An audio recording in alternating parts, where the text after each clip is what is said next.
All right, welcome, my friend, back to next episode here, the Red Delta Project podcast. Another episode to help you be fit and live free. I'm Matt Schifferly, and we're coming to you live and in charge with all the great features, including no subscriptions, no tedious apps, none of the little annoying things that just seem to be proliferating all throughout our fitness culture. It seems like everything is a subscription plan and needs like 5 different apps to run these days. So thankfully, not here. This is where we're just going to keep it straight, BS free, and right down the lane, so to speak. Today's topic, we are taking a look at the paradox of strength. This is part of my beautiful strength program that I'm still working on. It's going to be a bit out, but remember that I always come out with all of the information in my upcoming programs completely free here on the podcast and on the RDP YouTube channel. And we're looking at the paradox of strength, not just physical strength, but also the development of inner strength, which is also very much important towards building up that strength of attractiveness, which is what beautiful strength is all about. And one of the things about the paradox is that in order to build upon the strength and build up that which you're looking for, you kind of have to embrace or at least make peace with the opposite side of the coin. So let me give you an example here. One of the most common examples of the paradox of strength is being able to make yourself more comfortable with being uncomfortable. You hear this a lot in the strength training world of being comfortable with being uncomfortable. And it's certainly true, because in order to achieve anything of note, especially in health and fitness and life in general, one must kind of expand outside their comfort zone. But the thing that happens when you do that is naturally you're going to get pretty darn uncomfortable. And I'm not talking just physically, but especially mentally and emotionally as well. And this holds a lot of people back, especially when it comes to physical training, something new that they're doing for the first time. Lots of times when I'm interacting with friends or family or even just new clients, and they're starting to get those physical sensations that they're not really used to. So their heart rate's going up, they might be breaking a light sweat, muscles are burning, they're starting to get fatigued. There's an emotional reaction much of the time to something that's different and unusual that they don't quite understand. So naturally they're thinking, oh my gosh, this is a very bad thing. This is something I need to run away from. So they're very uncomfortable. But it's that very discomfort in and of itself that is necessary for you to expand your abilities, for you to grow and become stronger in and of itself. So that's the paradox of comfort, is that on one end of the coin, yes, comfort is absolutely key and crucial for you to make progress. You're not going to be able to grow beyond your boundaries until you get comfortable doing at least a nominal amount of work. And the best way to do that is to just simply keep subjecting yourself to that kind of work. So if you're not used to doing push-ups, for example, the first time you try to do push-ups, it's going to be mighty bit uncomfortable. It's going to be emotionally uncomfortable, mentally uncomfortable, of course, physically uncomfortable. And most of the time when people encounter such a thing, they run away from it. But if you can become more emotionally, especially comfortable with that discomfort, you're going to stick to it. You're going to make peace with that type of discomfort and therefore continue those habits and build upon them and actually get more comfortable with push-ups and build yourself up. So that's the first paradox of building that inner strength, is you've got to become comfortable with being uncomfortable, which is really hard to do, especially this day and age. One of the biggest challenges that a lot of people have when it comes to personal growth is being able to subject themselves to something uncomfortable. Because when we are in an uncomfortable situation, it's not at all difficult to basically bring yourself to the belief of, this is a bad thing. This is wrong, okay? My body feels this way, and I feel so uncoordinated and stuff. So because of that emotional discomfort, it feels wrong. And especially if you go online and you start Googling and people are like, oh my gosh, this is the worst way to work out, and this is not the way, the too high of a heart rate zone, and all these things. If you want to go on and find something that is uncomfortable is actually bad, you're going to find evidence to that idea. And therefore, it's like, okay, it's a bad thing. Therefore, you run away from it. So you're running away from the very thing you need in order to get the results that you want. Self-sabotage. And that's very common. What holds people back is the inability to be comfortable with being uncomfortable. But as I said earlier, if you can just stick to it and expose yourself through repeated bouts, which is how all things in fitness work, is just the repeated bout effect, exposing yourself to the discomfort of the push-ups, exposing yourself to the uncomfortable habits over and over and over and over and over again, despite the fact that they're uncomfortable, despite the fact that there may be some emotional alarm bells going off, telling you that this is not maybe such a great thing, then eventually you do get more comfortable with it, and then you can really embrace it and take it to the next level. So that's the first paradox of building this inner strength.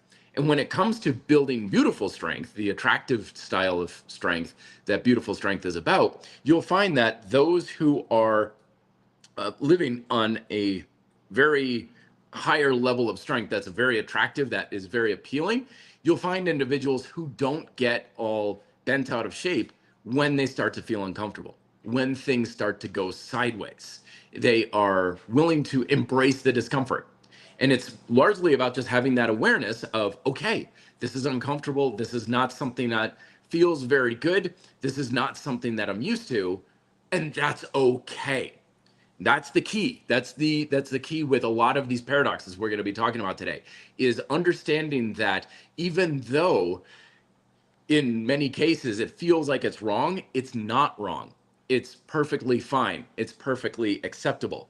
And when you can reach that level, then you have the ability to go to a much higher level.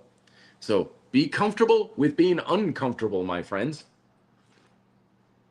That is the first paradox. Another paradox of building inner strength for building beautiful strength is having greater certainty with uncertainty. A lot of times people want to feel more sure and certain about what they're doing in life, but especially when it comes to fitness. Sometimes I'll get stuck in an endless loop or rabbit hole with individuals who are emailing me or Instagramming, messaging me and stuff, and they're always asking me the same 5 or 6 questions on kind of like this endless feedback loop. Like, do you think I can build muscle with calisthenics? Do you think that isometrics is a very good approach for strength training? Do you think that I can eat more to build muscle without getting fat? And it doesn't matter what I tell these individuals, they're always asking the same question because they're not actually looking for answers. They're looking for certainty. They're looking for something that's like, I want to know exactly what to do, and I want to know 100% for sure that it's going to produce the results that I want. And I'm not going to take action until I have that certainty. But the paradox there is that if you're waiting until you're uncertain, then you're always going to be uncertain. You're not going to be able to learn your way out of it, because you go online, you go on social media, you ask questions like, okay, this person says high volume training is better. Maybe I need to learn more information to know if high volume training is good for building muscle. And of course, you're going to get more different opinions. You're going to get more different perspectives. If you ask 10 people about whether or not high volume training is good for building muscle, you're going to get 12 different answers and opinions about the sort of thing. And so the differences in the debate and the perspectives just make you more uncertain.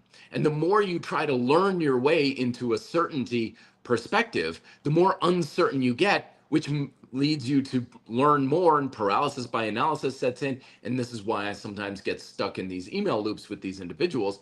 When they're looking for certainty, they're never going to find.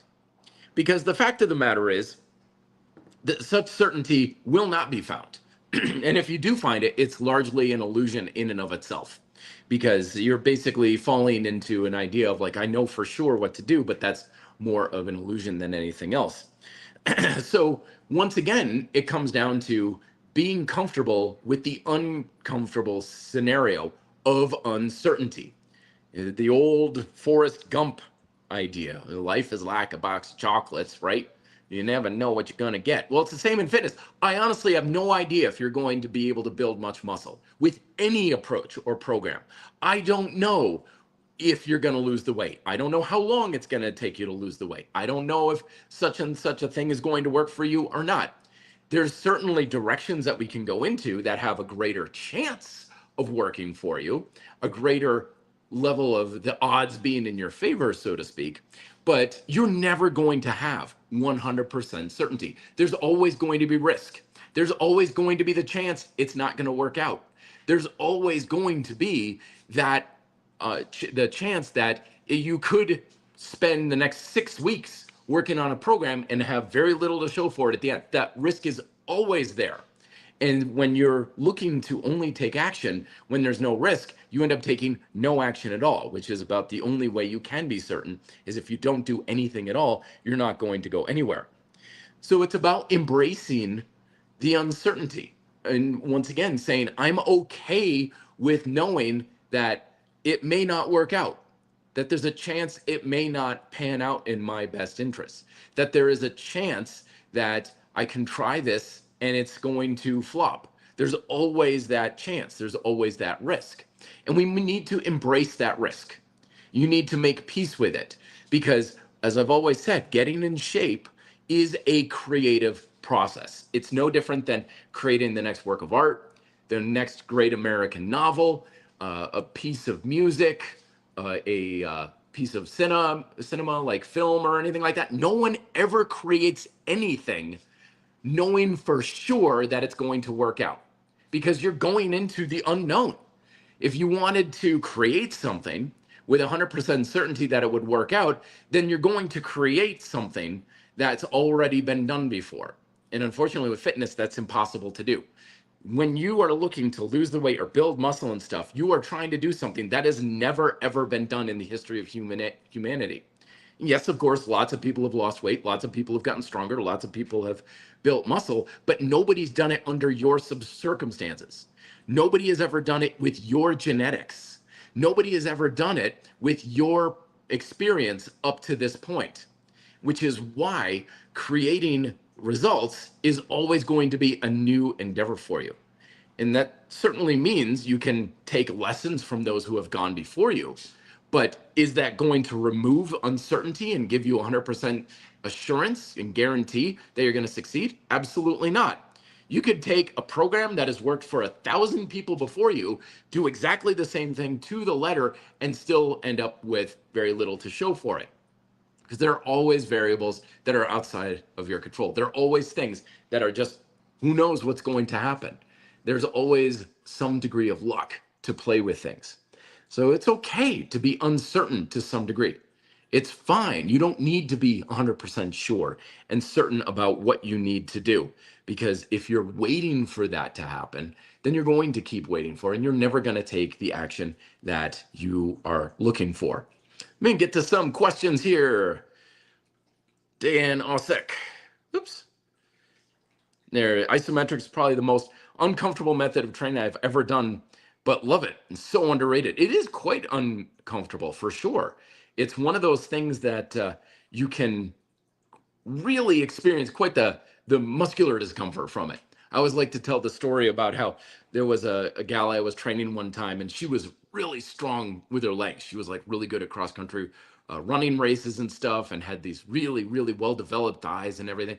And I gave her some simple iso loop squats, and she was at the bottom with the loop like loose. She's like, so what do? I just kind of stand up like I'm trying to squat, and she like starts screaming bloody murder in the middle of the gym. And I couldn't help. I was laughing a little bit, and finally she just collapsed a little. She's like, what the mother, what the hell was that? And I'm like, those are isometric squats. She's like, why are my legs shaking? Why does that hurt like the fire of 1,000 suns? I'm like, no, you've never used your legs that hard before. And that's the beauty of isometrics, is it makes it very easy to access a very, very high level of intensity. But again, she wasn't used to it. She was very uncomfortable with that scenario instantly.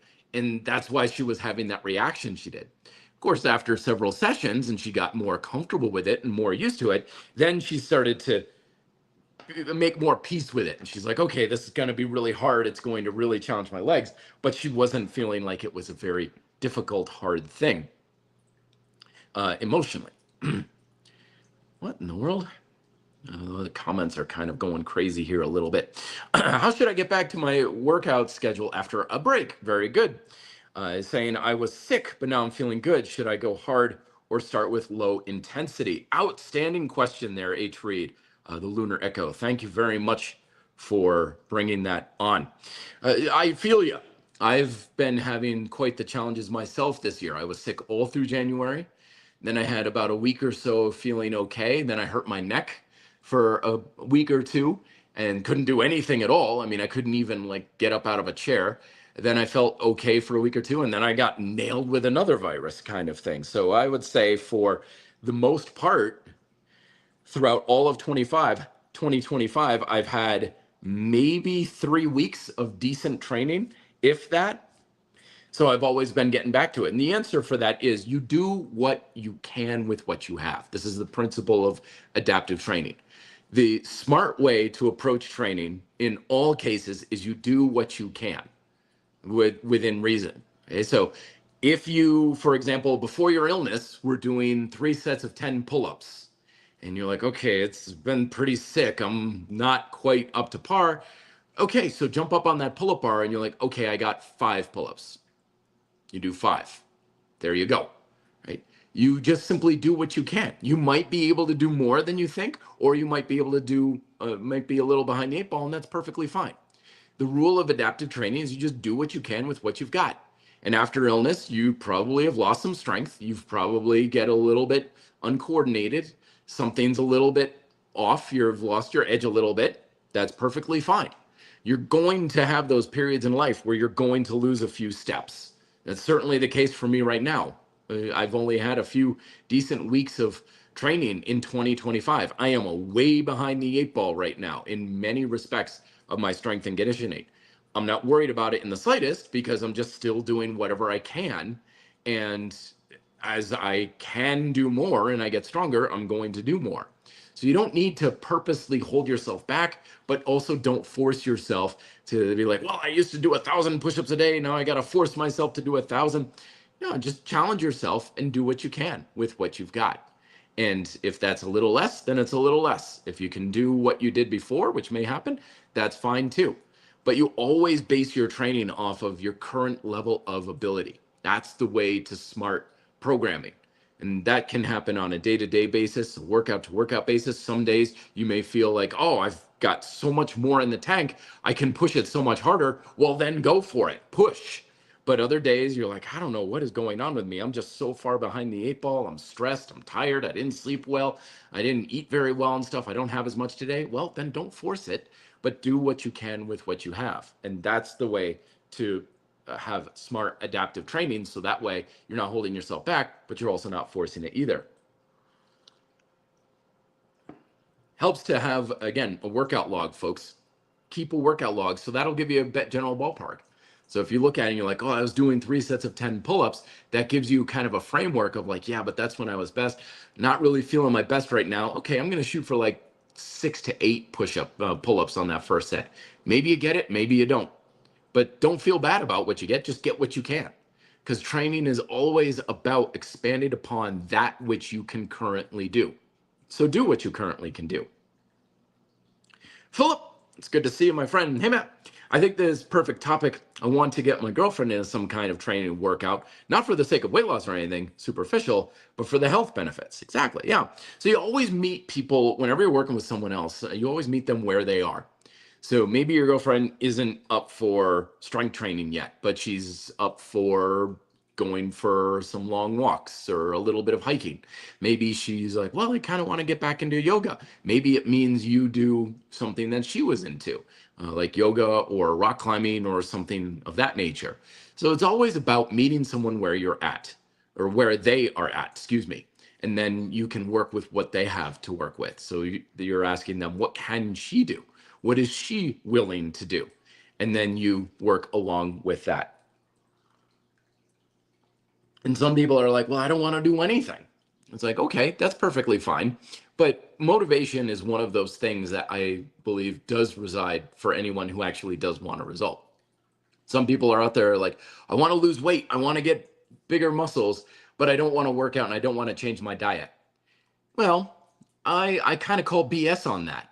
If you want a result, you're going to inherently have the desire to do the things that will help you get the result. So if you want to lose weight, if you want to build muscle, then you're going to want to inherently do it because it's going to feel rewarding. You go to the gym, you start making better dietary decisions, you get a feedback loop, a positive feedback loop saying, this is a good thing. I really enjoy this because I feel like I'm getting the thing that I want. But if you really have a strong emotional resistance towards the habits that get you that result, I would say one of two things is happening. One, you're either not excited or you don't like to do that very method, in which case I say do something else. Because especially when it comes to the general approaches to fitness, like weight loss and building muscle and stuff, no one particular method is really all that important. So as long as you're creating the stimulus, as long as you're slowing down your rate of caloric intake, you're going to get the result either. It doesn't really matter what you're doing diet and exercise wise. So just do the things that you have more of an affinity for. If you're like, I want to build a lot of, burn a lot of calories, but I hate running, well, then don't run. There's a million ways that you can burn calories. Why in the world would you choose running? So don't run. Biking, rollerblading, Dance Dance Revolution, video games, whatever, right? Just do something. And it's a great thing about burning fat and calories. You can do it with anything practically. But if you have this emotional aversion, no matter what you do, it's like I tried running, I tried dieting, I tried lifting, I tried all these things, I don't like any of it. Then I would say it's not so much a question of motivation for the method, but motivation in for the actual result. There's an emotional roadblock there or emotional friction between you and the result that you want to do. I fully believe you when you say, I want to lose weight, I want to build muscle. Fully believe you, yes. But there's also a part of your motivation, because remember, motivation's not an all or nothing thing. It's not like a light switch. It's always kind of a lot of benefit to a lot of cost ratio.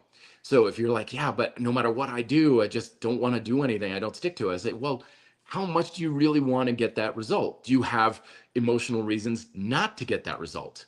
This happens very often where people will start to build muscle or they'll start to lose weight or they'll start to make more money or whatever, and they'll be at risk of losing something that they subconsciously valued. Like someone who is overweight and all of their friends are overweight and they commiserate a lot together about complaining about how it's so hard to lose weight and how it's not their fault, and it's like, oh, it's everyone else's fault, it's the food manufacturer's fault and everything else. And so you start losing weight and suddenly you're the odd person out of the social group. You're not in the circle anymore and you're the one who's breaking free, but you're losing that commiseration with your friends. So people will very often be like, I don't want this because it means I'm losing that social connection. And those social connections can be a very serious sacrifice that you could be losing out on. Anyway, I went off on a little bit of a tangent there, but things that we want to be aware of when it comes to building that inner strength, the paradoxes of inner strength. Let's get into another one, shall we?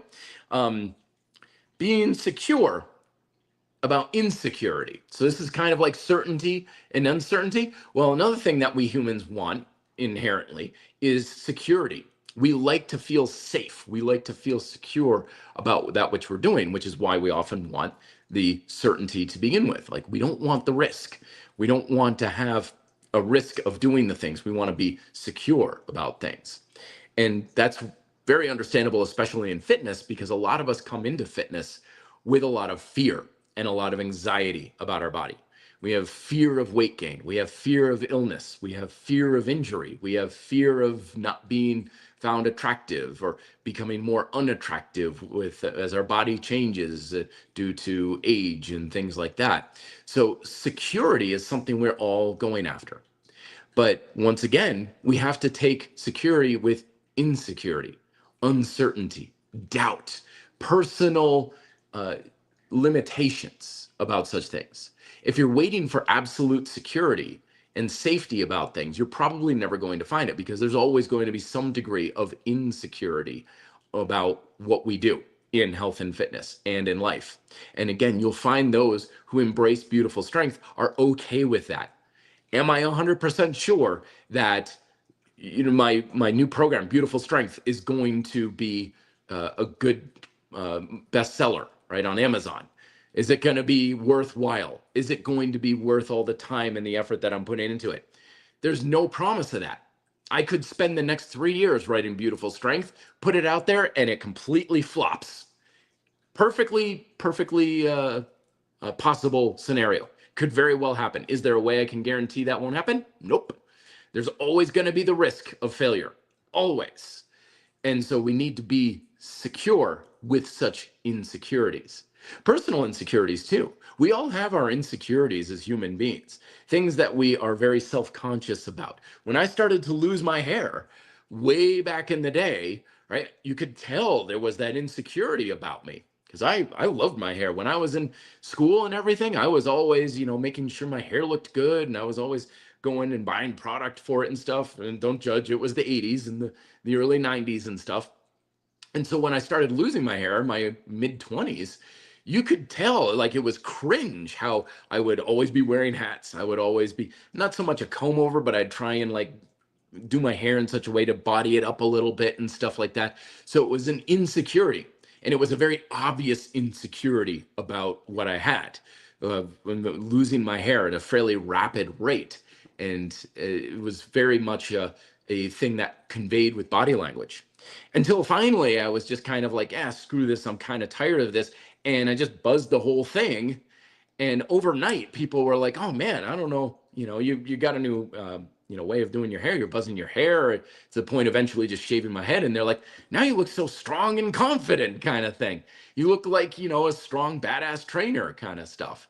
And it was not anything to do with my haircut. It's the fact that I was finally becoming more secure in my insecurity about it. Like, yeah, I was a little self-conscious about not having hair anymore. And once I started to become more secure in the insecurity, then I was able to kind of embrace it to a degree. And suddenly my body language changed, my demeanor changed, and people could pick up on that. My own personal inner beautiful strength started to build up. And ironically enough, even though I was losing my hair like crazy, I was more attractive because of it. And then people were like, well, I'm glad you really started to finally buzz your hair or even shave it and everything, because now you look so much better. You look more attractive than when you did have hair kind of stuff. So embracing insecurities. What are you insecure about? Be honest with yourself. Know thyself. Are you insecure about the way you dress? Are you insecure about the way your body looks? Are you insecure about the way you speak? Something, right? Once you can embrace your insecurities and own them, one, you can kind of potentially do something about it rather than try and hide it down. Or two, you can also just own it as part of who you are. It's like, yeah, I know I suck at math. Yeah, it's something that is just not, I'm not insecure about it anymore because I know that's just about me kind of thing. And there's this amazing source of strength that people recognize. And when you own not so much weaknesses or flaws, but when you're just honest with people, one of the most attractive traits in anybody is just honesty, real, authentic. That's why these days with YouTube and social media, people have more resonation with a lot of videos that aren't overproduced. It looks like they just took a smartphone and just filmed themselves walking on the street because it feels real and authentic and honest. So when it comes to building your beautiful strength, your inner strength, have security in your insecurities. Own them. Be forthcoming with them. And it's true what they say is once you own your insecurities, people can't use them against you. People can't, pick on you for them or anything, even though they're probably not, but you're no longer self-conscious about it as much. Let's get to some more questions here. Philip is adding, saying, especially later in life, as one gets older, the more important strength workouts get. Absolutely right, my friend. But I can't get to motivate her, her girlfriend, not for calisthenics, not for weights, not for kettlebells. Nothing seems fun. Well, it may be more of a case of just not being in a place where she's looking to build that type of strength. And that's perfectly fine. You can lead a horse to water kind of idea. So in that case, the best thing that you can do, Philip, is lead by a strong example. Continue with your strength training, continue to be very positive about what you're doing, how much you enjoy it, how much you enjoy the benefits and stuff.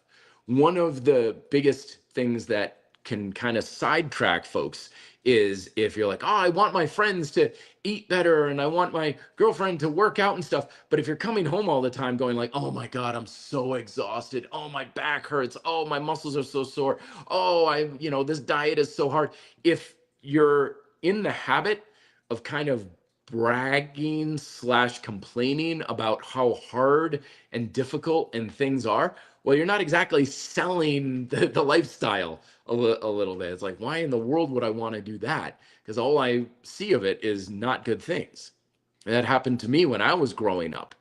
To this day, I don't own a house because all I ever knew when I was growing up was how much a pain in the butt homeownership was from my parents, how expensive it was, how much work it was, how much difficulty it was, how much interest rates would fluctuate. And suddenly it's like the mortgage goes up, property. All I ever hear about from or learned from my parents growing up was that homeownership is a real bear.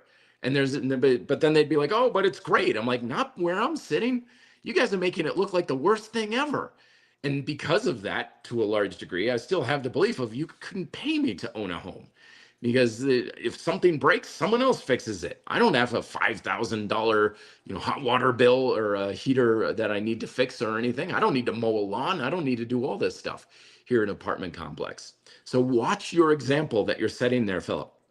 Make sure it's a positive one, not one that is forecasting things in a negative light.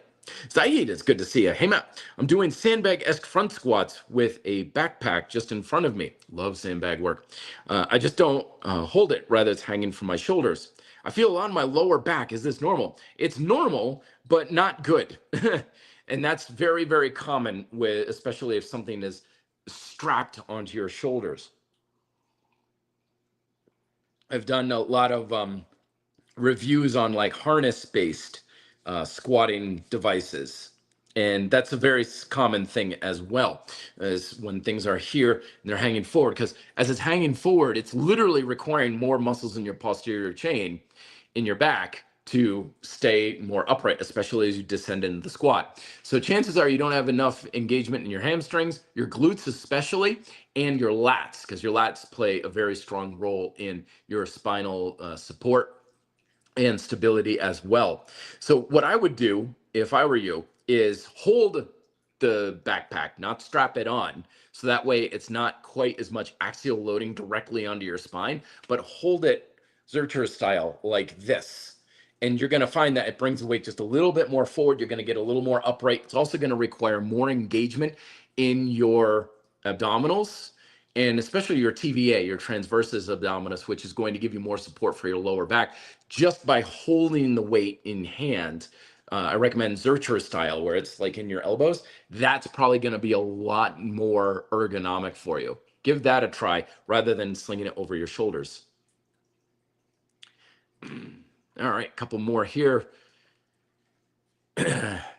Angel Lipad saying, Matt, I was doing, oh, sorry, just got that one. My bad. Bruce is saying, even if you don't reach some specific goal, every day you exercise, you're doing something that is good for you. Yes, good philosophy, Matt.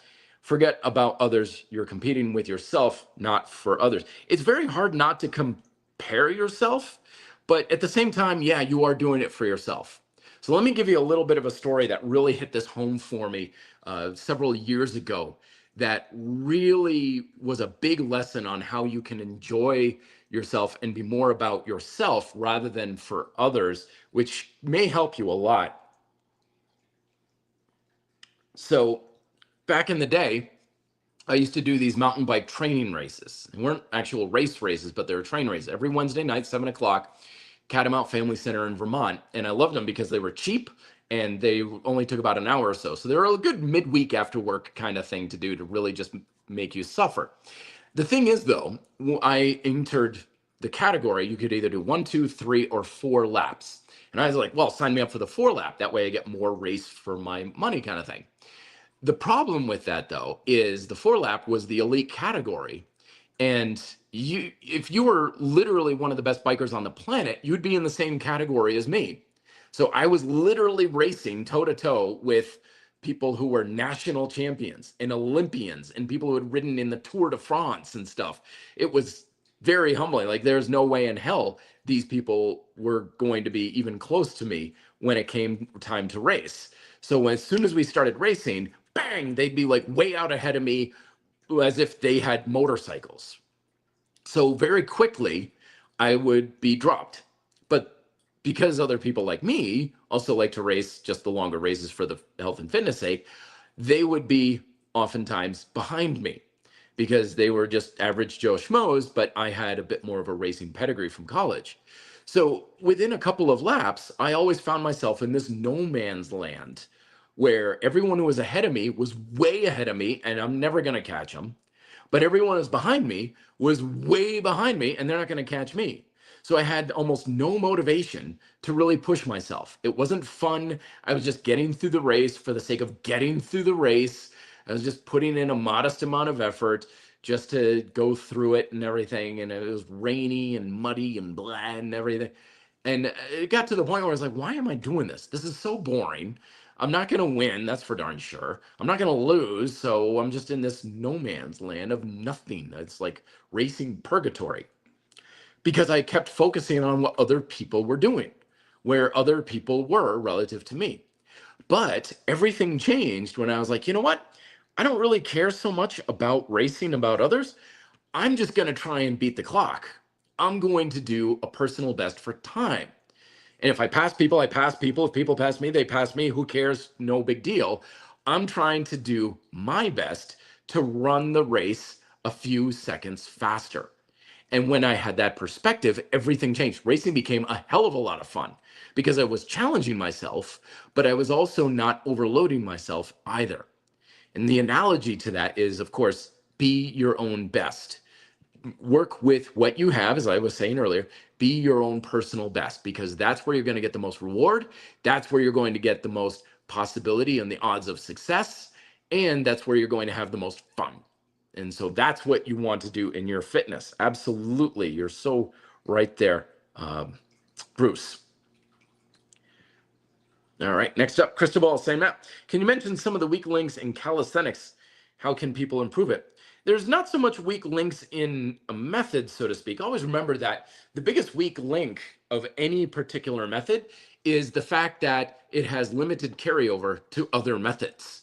So, if you wanted to be an Olympic lifter, yeah, calisthenics is going to have small carryover to Olympic lifting because of just how you use your body. So you could say, well, that's a weakness of calisthenics. It's not going to make you very good at Olympic lifting. Well, how do you fix it? Well, you do Olympic lifting, right? Well, I don't care about Olympic lifting. Well, then it's not a weakness, right? Or the same could be the opposite. Like you could be a great Olympic lifter, and it's like, what's the downside of Olympic lifting? It's like, well, there's the weakness of you're not going to be a very good runner as an Olympic lifter. It's like, well, how do you fix that? Well, you go running, kind of thing. So the biggest weakness of any method is the fact that it will have limited carryover to any other method, which only matters if you care about that method. Like I'm a mountain biker, as I was saying earlier. I'm a terrible runner. I suck at running. I am really, really bad at running, but I don't care. I don't give a damn about my ability to run. It has no bearing on my life whatsoever. So is it a weakness? I also suck at juggling. I can't play the piano, and I sure as hell don't know the capitals of all 50 states. I've got lots of weaknesses going on in my life. Does it matter? No, kind of thing. So the weakness of calisthenics is it's not the best at helping you do other things, just like anything else. Then when you're looking at, well, what about weakness in this muscle or that muscle? Well, that's going to be a personal thing. The weaknesses that you experience are going to be more from you. Like I was working with clients this morning, and one of them has very, very weak lats. And you could certainly make the argument, of course, that if you do pull-ups, your lats are not going to be weak. Well, yes, they are. They're going to be weak if you have trouble engaging them. And so a lot of times, weaknesses that hold you back are more just personal from person to person. It has very little to do actually with the actual method in and of itself. It's more of what are your personal weaknesses. Like for me, I've got a personal weakness of anything overhead pressing kind of thing. Always been bad at it. Always been really bad at it, largely because I've had poor shoulder stability for most of my life. So it doesn't matter if I do overhead presses with barbells, dumbbells, machines, handstand. I still can't do handstand push-ups. because my straight up overhead pressing shoulder strength is incredibly weak, and it always has been. It's stronger than it used to be, but it's still a weakness of mine. But that's because of me. That has nothing to do with the actual method in of itself. So the weaknesses that you're looking for to overcome are more of a personal nature rather than a methodical nature with that sort of thing. All right, Cristobal is coming on. What is going on with my comments? I can't get them to show. Saying, tips for time efficient training sessions. The idea is to adapt my upper lower body training split, but to be time efficient. I get back to work from vacation. I don't have much time available. So the easiest way to make things really time efficient, my friend, is just do less exercise for less volume. As simple as that. You just take whatever volume you're usually doing, cut it in half. If you're usually doing 4 sets, do 2 sets. If you usually do 3 exercises, do 2 exercises or 1 exercise. If you want to save time, just do less. You can circuit and superset things up, of course, and that can help you save time, because the biggest amount of time that people spend in strength training is, of course, downtime, rest time. It's like a baseball game, right? During like a 3 or 4 hour baseball game, you actually only have like something like 10 minutes of actual playing time, because most of it's waiting for something to happen. Same thing with strength training, is most of the time you're working out, you're actually not doing anything. You're resting, you're recovering. So if you superset or circuit a few things up, you cut back on that recovery time. And as long as you have your exercises so they're not interfering with each other, you cut back on that recovery time a heck of a lot. So that's how you can really save a lot of time. Less exercises, less sets, and less rest. That's what you're going after for saving time and efficiency. And make sure that the exercises you do are the biggest bang for the bucks. This is base level exercises like in Beautiful Strength: pull-ups, dips, lunge variations, single arm rows, vertical style handstand, pike push-up type exercises, and we have jumping in the Beautiful Strength program. So that's a lot of bang for the buck right there with 6 exercises. So if you're a upper lower body split, so you do a push-pull superset back and forth, 2, 3 sets, done. Lower body, something hinging, deadlifts, kettlebell swing, back bridges, whatever you like, some sort of squat chain movement, couple exercises back, done, kind of thing. And that is the best way to save a lot of time and energy with your workouts. Because we were talking about earlier, like getting back into it. What do you do when you're coming back from illness? Well, it's the same thing of when you don't have much time, when you don't have much energy. The rule of adaptive training is always the same. Use what you have. Sometimes you're just not going to have much. You're not going to have much time, much energy, much motivation, much strength, much stability. That's fine. You have less, you change it up to use whatever you've got. And then you're going to find that it will build up and you'll have more than you thought. All right, next paradox of inner strength, flexibility for consistency and stability. Basically, if you want to be more consistent with something, be relatively inconsistent in your application. Here's why this matters, is because when you're very dogmatic and strict about things, you leave yourself weaker and more brittle to the susceptibility of change. So let's give you an example. You've got a workout program of 100 push-ups a day. 100 push-ups a day. Doesn't matter if you're sick, doesn't matter if you're injured, doesn't matter if you have no time, doesn't have your motivation. You're up till 3 a.m. some mornings. You got to get your 100 push-ups in. And so you've got this dogmatic approach and you think, I'm consistent because I do 100 push-ups every day. You're consistent in your application, but you're not consistent in the stimulus you're creating, because you're first and foremost on all or nothing kind of idea. So you think, okay, if I can't do my push-ups, I'm not going to do anything at all. So when you're all or nothing, more often than not, you do nothing. And you're leaving a lot on the table, because even though you can't do 100 push-ups, you could have maybe done 30 push-ups, but you forfeited that. So you go all or nothing. So your consistency in being able to create a stimulus drops off dramatically. Second of all is the ability to be flexible. Is sometimes you should do more, sometimes you should do less, sometimes you need to make adjustments in what you're doing. Like, oh, push-ups are aggravating my shoulder injury or whatever, maybe I should do banded chest flies or whatever. Okay, great. When you're adaptable, when you're flexible, When you give yourself the ability to bend and change with your circumstances, you actually stay a lot more consistent in your applications. So with adaptive strength training, like I've been talking about here, I haven't had a regular workout program in damn near 5 years at this point. I haven't had any consistency on paper with my workouts, none at all. But I've had far more consistency in my ability to create the stimulus that I want for building muscle and strength, because I can, on a day-to-day basis, continue doing something, even though it may not seem to be the same thing. And because I'm flexible, I'm actually more consistent. Because I'm changing so much, my ability to maintain what I've got is much more the same. But when we're dogmatic, we become weak and brittle because it takes nothing to break us. As soon as we can apply a dogmatic approach, it takes nothing to bring us off track.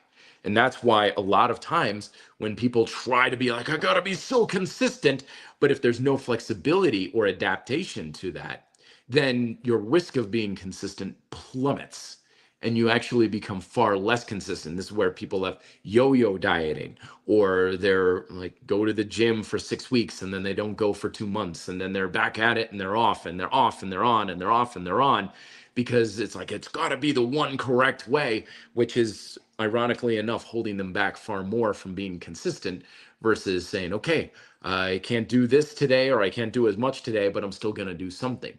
So by being so much more flexible, ironically enough, you're actually much more the same than you think. Excuse me, I got my tea here. Ray Ollinger, it's good to see you, my friend, is always saying, can I make progress doing 1 set a day on exercise that hit the 6 chains and do a rolling focus on one of each day? Example, chains on Monday, more sets of push on that day, and so on. Yeah, absolutely. You don't need to work out, my friends. You don't need to do exercises. You just need to create a stimulus. And you can do that 1,000 different ways. Some people like to do it with 1 set. Some people like to do it with 5 sets. Can you get the stimulus either way? Absolutely. We could make the argument that one way may be better, but always remember that it doesn't matter what's better. It doesn't matter what the science says. It's like, this is the you'll get more from more sets. You get more. It doesn't matter. It really doesn't. What matters is what's better for you. So if I came out with a meta-analysis of 1,000 studies and it says 5 sets per workout is optimal for muscle growth, and you're like, yeah, but I have trouble doing that. I have trouble with the time and the motivation, the energy, and I just have trouble pushing myself, but I can do it more consistently with 1 set a day. Well, then there you go. That's your answer right there. It's not about what's going to be best. It's always about what's best for you. And sometimes that's going to be what quote unquote isn't best according to the experts of the research of the science and the data and everything, but it doesn't matter. It just doesn't matter, because what does matter is what's better for you. And that's why the flexibility, developing the beautiful strength. One of the things in the beautiful strength program that is so important is do things your way. Do things the way that's best for you. People who embrace, who have the beautiful strength ethos, they're ones that march to the beat of their own drum. It doesn't mean that they are always lone wolf and rebels without a cause, but it does mean they're like, I've learned that this is the best thing for me to do. It's best for me to do a set a day. It's best for me to have a little bit of chocolate or sweets or ice cream on a regular basis. I've learned that about me. Absolutely. If I give myself a little bit of sweets every single day, my diet is way better and a lot more consistent, and it's a lot easier for me to manage my weight. Is that better for you? I don't know. Doesn't matter. But I'm doing it because it's what's better for me. And people who embrace beautiful strength do things their own way. They figure that out, sometimes through trial and error, but also through simply listening to their own feedback. Remember, the feedback you get from your diet and exercise habits is by far the most valuable information you will ever get when it comes to health and fitness. Far more valuable than the research and studies, far more valuable than what the experts you follow on social media. You do a workout a certain way and you're like, man, this is really working for me. This is really good. Boom, there's your answer. That's what you do. End of discussion. So you're always looking to do what's best for you in building beautiful strength, and you don't have any insecurity or discomfort or anything about doing things your own way. Someone in the gym could be like, "You're an idiot for doing it that way." You don't care. Why? Because you have that inner strength. You're following your own inner compass needle. It's like, yeah, I know. I would have thought the same thing 10 years ago before I knew better. But now I do it this way because I've learned better. All right. Spratman turned 50 earlier this year. Congratulations on 50 solar returns, my friend. Really enjoying your chat with Danny Cavadlo. Took a lot from it. Glad you enjoyed that, my friend. Glad you really got a lot out of that. Danny's always fun to catch up with on that. Narzi saying, hello, Matt. Thank you very much for your content. You're more than welcome, my friend. I wouldn't just little to ask if you have any workout idea, how to up my ring pull-ups. I'm stuck at 3. What are your thoughts on shoulder over grip and pain? Well, if you got pain, you're doing something wrong, my friend. And we got to understand what that is. Usually for a lot of individuals who struggle with pull-ups and especially any sort of shoulder pain and stuff, that kind of tells me that you've got a lack of activation in your back, particularly your lats. So here's the challenge I'm going to give you. Hang from your rings, right, overhead. It doesn't have to be a long, straight body. You can pick up your feet, bend your knees if you need to or whatever. But can you keep your lats engaged while hanging? A tight hang, if you will. And if the answer is no, then practice that with your feet on the floor and reduce the resistance. Remember, your lats squeeze everything in towards your spine. So engaging your lats in the overhead position, very hard to do. Very few people can do that. It's one of those things that should be present with everybody, but it's actually very uncommon to have proper lat engagement. And when the lats aren't properly engaged, especially your traps too, to really help control your shoulder blades, that's when you get a lot more weakness with your pull-ups, because you're basically trying to do pull-ups with your smaller muscles in your shoulders and your arms, which if you can get even 3 repetitions with that, pretty good. Do you have lat engagement? Absolutely, of course, but not very much. And it's the low level of engagement that is something to address. So can you squeeze your back from a hanging position? That's where you go for right now. Can you get that lat engagement in a hanging position? And if you can't, then put your feet on the ground and then go from there, or get it from a row. You're leaning back, recline row. Just find whatever positions, whatever level of resistance allows you to get that full lat engagement and squeeze the contraction. And then you build up to having that control with more from then on out. Raise back, say Matt. You always pronounce my last name correctly. Thank you very much. Good to know. As the last name of Schifferly, I know what it's like to always get your last name mispronounced. Back in the day, especially with telemarketers, we always could tell the telemarketers at home. Yes, is Mr. Lee there? Is like, nope, not home. Thank you. Always a good way to screen our phone calls, because that was, before we had the ability to screen phone calls back in the 90s. Or as some are saying, the late 1900s kind of thing. All right. So last and foremost, when it comes to building strength, is finding more control with a loss of control. Because ultimately, a lot of us come into fitness because we want more control over our body, how it looks, how it feels, how it functions, health and stuff. And a lot of us come into fitness when we feel like we're losing control. Maybe we see an unflattering photograph or video of ourselves, or we get a kind of a scary diagnosis at the doctor. It's like, what do you mean I'm pre-diabetic or whatever? So we're feeling a little bit of a loss of control. So we come into fitness saying, I need control. I need control of my weight. I need control of my health, my performance. Athletes, this is why we have superstitions in sports. I've been wearing the same pair of underwear for 6 weeks. It's like, oh, dear God, man, why? It's like, because it gives you a feeling of control. It doesn't actually give you control. That's a weird, quirky thing about human beings. We don't actually care about control. We just want to feel like we're in control, and we will gladly, ironically enough, sacrifice our own freedom and independence and actual control, real control, for something that gives us the illusion of control, even though it doesn't. Okay, case in point, things like with diet measures. It's like, okay, I need to control my weight. Therefore, I need to control my diet. Knowing first and foremost that nothing in your diet will ever give you full control of your weight. It's absolutely impossible, because weight is controlled through the process of caloric balance, calories in and calories out. Diet is only calories in. So it's only 50% of your caloric balance at best. So nothing you do in your diet will ever give you full control over your weight. Moreover, a lot of times dietary stuff will tell you, it's like, oh, you can control your weight if you just don't eat processed foods. You only eat organic. You don't eat sugar. You avoid seed oils. Whatever the dietary boogeyman of the day is, the idea is always the same. Don't eat this. You can, therefore, you will have control over your diet. Therefore, you'll have control of your weight. It's a complete illusion. Will it give you more control potentially over your diet and your weight and stuff? Sure, absolutely.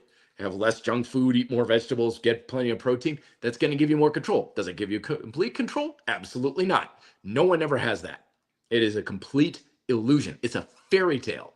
And especially when it comes to things that we fear, when we are scared and we're anxious, people will gladly believe whatever cockamamie fairy tale is fed to them if it gives them the illusion of control.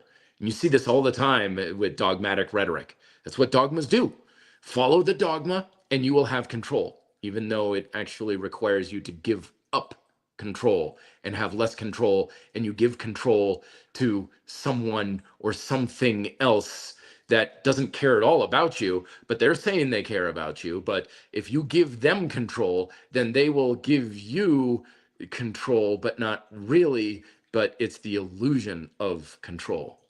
And therein lies the weakness of striving for control. The more we want absolute full control, that feeling of control, the weaker we become, the less free we become, the less power we actually have over our own selves.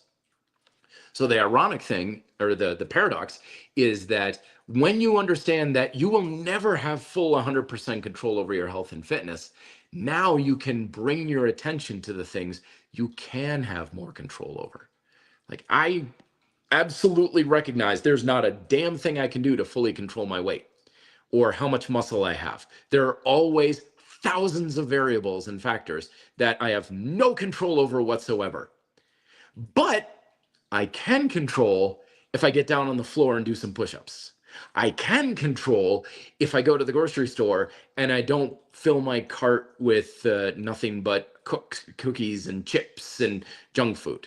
I can control if I'm at a pizza party and I have a couple slices of pizza and I don't just keep gorging myself to the point where I'm so full and uncomfortable I'm rolling out of the party. Those are things I can have some control over.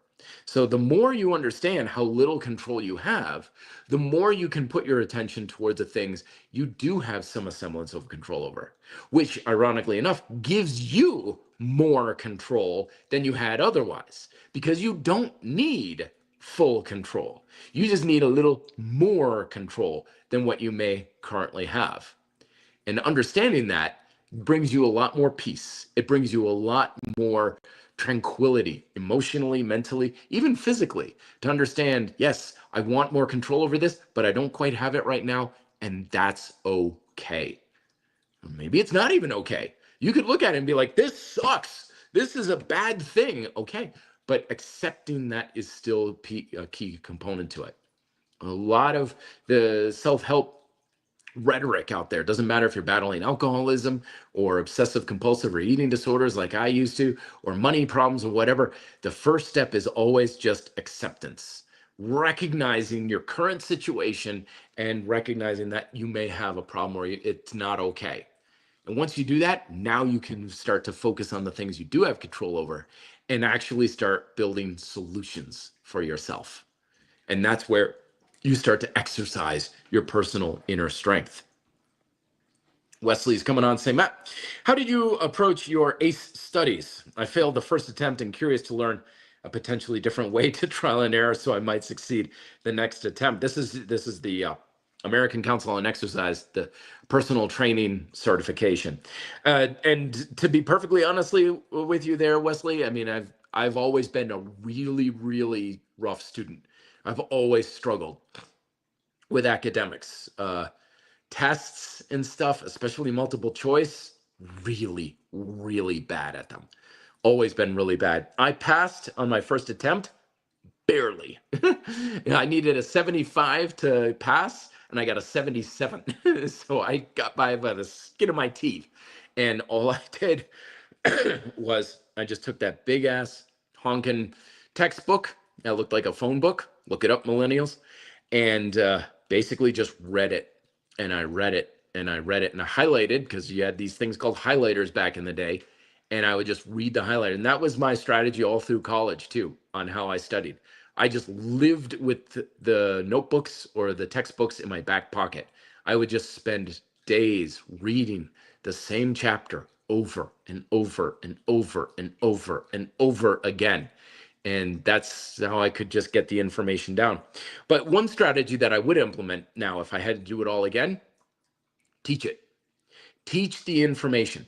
It's amazing how much you retain information if you have to convey the information. So I'm not even saying teach it literally, like put a caricature of a poster on your wall and teach the poster, teach to the poster, but read a chapter or read a few pages and then tell or teach that information to someone. Or it's just like, hey, something I learned today, kind of thing. When you teach something like that, you retain it so much better. That's the strategy I would implement now. Wish I knew that back in the day. Because that's what happens here.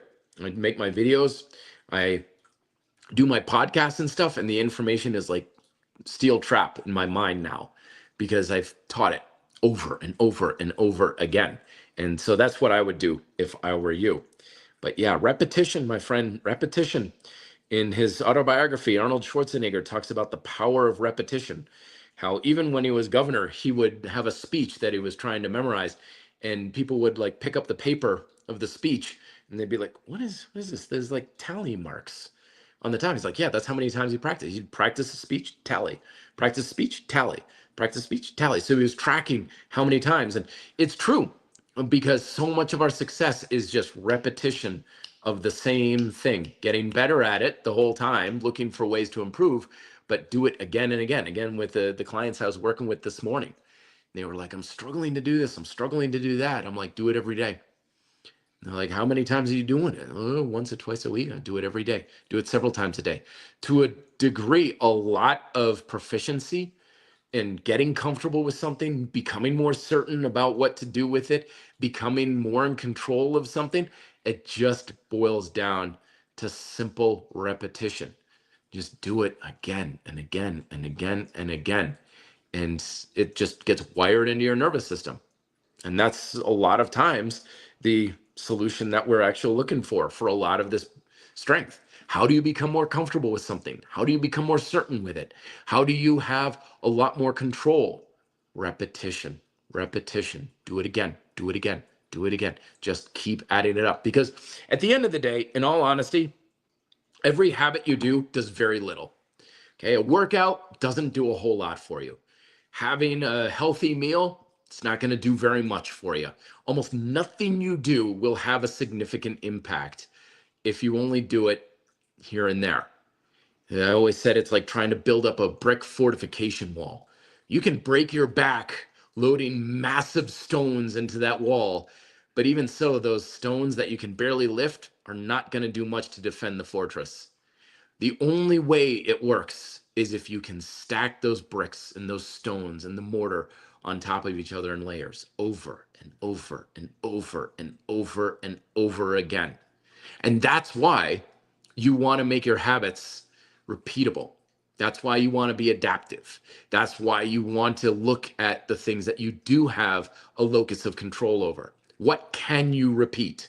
What is relatively easy for you to repeat? If I gave you a workout program, it's like 500 push-ups a day. It sounds cool. It sounds impressive. It sounds like a badass challenge. Can you do it over and over and over and over and over again? and be honest with yourself. You want to ask yourself, can you, I always do the 3 to 5 rule. Take a habit. Can you do it for the next 3 to 5 days? And after 3 to 5 days, can you do it for the next 3 to 5 weeks? And after 3 to 5 weeks, can you do it for the next 3 to 5 months? And after that, can you do it for the next 3 to 5 years? And the answer at each one of those intervals better be, oh yeah, sure, no problem. That's easy. Yeah, I could definitely do that. Absolutely. Yeah. It's a little challenge, but I could definitely do that. Sure. That's the answer you're looking for. If you, after 3 to 5 weeks or 3 to 5 months, you're like, oh, I don't know how much longer I can keep this up, or, oh yeah, if life is just really, really going my way and I got lots of motivation and I got lots of time and I got all my planets in alignment, is really, no, you're screwed. You're absolutely screwed, because the only way this health and fitness thing works is if it gets easier. The only way it works. It's always going to be hard. Don't get me wrong. It's going to be challenging, but you have to become more comfortable with it. You have to get more control over it. You have to get more security and certainty about what you're doing. The only way that works is if it gets easier. It's the only way. Think of like when you first learned to ride a bike. Really hard, right? At least it was for me. I was falling and scraping my knees up and everything all over the place. But after practice, repetition, now I could just jump on my bike and just ride down the street without even thinking about it. The only way that worked was because it got easier. And we want the same thing when it comes to diet and exercise. Yes, I know the hard, badass thing is very tempting, but if it gets progressively harder and harder to practice over time, you're pretty much going towards a dead end. It's not going to end well for you, unless the dead end is a destination that you're okay with. Like, oh, this really sucks, but I only need to do it for the next 4 weeks, and then I, do the race or the championship or step on stage or go to the photo shoot or whatever. Okay, that's fine. That's fine, as long as you're good with the temporary thing. But in general, the long-term ramifications of what you're looking for from fitness, it's got to get easier. It just has to get easier, so that way it's easier to stay consistent with. And then you can challenge yourself a little bit and keep leveling things up to a higher level.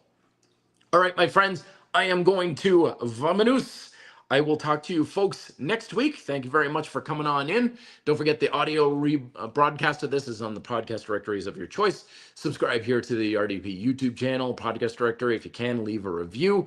Remember that these podcasts are free for you, but they're not for me. So the reviews really help me out, helping to just share the word of how to be fit and live free here through the Red Delta Project. Links to all the resources that I mentioned down below, my adaptive training log, all of the books in the RDP library, as well as the equipment that I highly recommend to use, all of it down below at reddeltaproject.com. It's the best way to support your boy and the channel if you want to help in any way. And plus, that's the stuff that I've personally vetted over years. Trust me, I'm a super big snob when it comes to equipment, especially. So I'm never going to recommend anything that I don't absolutely love and use myself.